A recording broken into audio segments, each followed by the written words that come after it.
Graham, first up, how did you become to be involved in Joe Clifford's production of Great Expectation, and why? Oh, well, when I was a student, actually, I just left school. I saw Joe's very first production of this with Alan Cumming playing Pip, and it made a big impression on me. And so many years later, I was running a theatre, and we were looking for a show to be the kind of first show in that season. And I thought, oh, Great Expectations. And so that's why I started wanting to work on it. And there's obviously been quite a few adaptations. What kind of challenges did you face bringing it to the stage? Well, I think the issue is, for me, is that we have to view it as a piece of theatre and not as a piece of literature. If you want to read Great Expectations, you should. And you should read it in the privacy of your own home.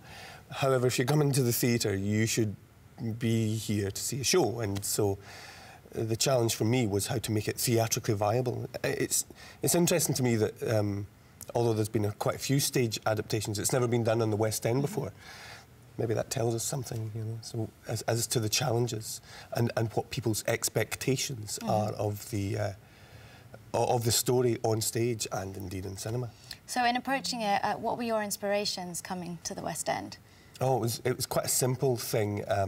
Way back in 2005, when I first started to work on this, I had the script, I had Joe's script, and I had some illustrations, some Dickensian kind of illustrations, and they really kind of excited me because I'd read somewhere that Dickens had worked really closely with his illustrators, like Fez and Boz and all these great kind of... And these guys were illustrating kind of grotesques, you know, guys with, like, a large nose and a cauliflower ear and, like, you know, like spindly legs and a big giant belly. And I thought that would be a real challenge to try and make those characters come to life in some way. And so the show kind of evolved in my head into something of a...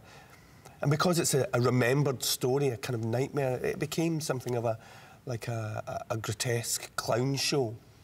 And that started to answer some of those questions you asked earlier about how do you make it theatrically viable. So it started to make a kind of sense to me in that way. And I understand you did some of your own drawings before approaching the show? Yeah, just, I mean, doodles, really. I don't claim to be any great kind of illustrator, but...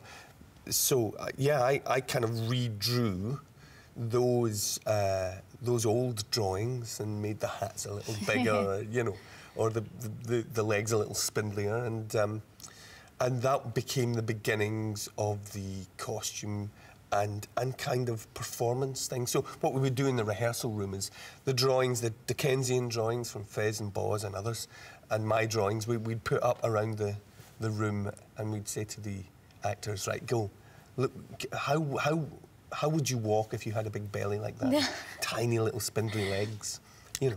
Now, talk us through the set, obviously without giving too much away, because there's plenty of surprises in store for the audience. Again, what was the inspiration? It's kind of Tim Burton-esque style. Well, yeah, I think Tim Burton has made it really popular recently, hasn't he? And although this kind of Baroque Gothic goes back a long way, I think we've always been kind of enamoured by it. And so, for me, I remember as a kid watching a beautiful David Lean movie, kind of black and white. And I remember very clearly this image of the wedding table and this decayed cake and this horrible old woman.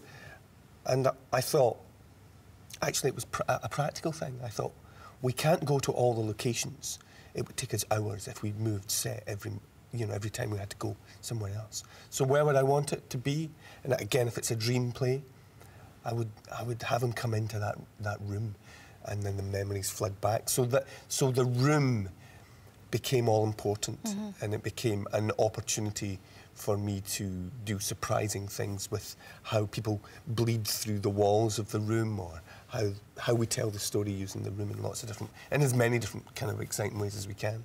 Now talk us through casting, because you've got some great actors in the show. Did you have a kind of idea of who you would want to play certain roles, or how did it go about? For me, the thing about getting the cast is if there's something about the quality of it's what the actor already brings to the role.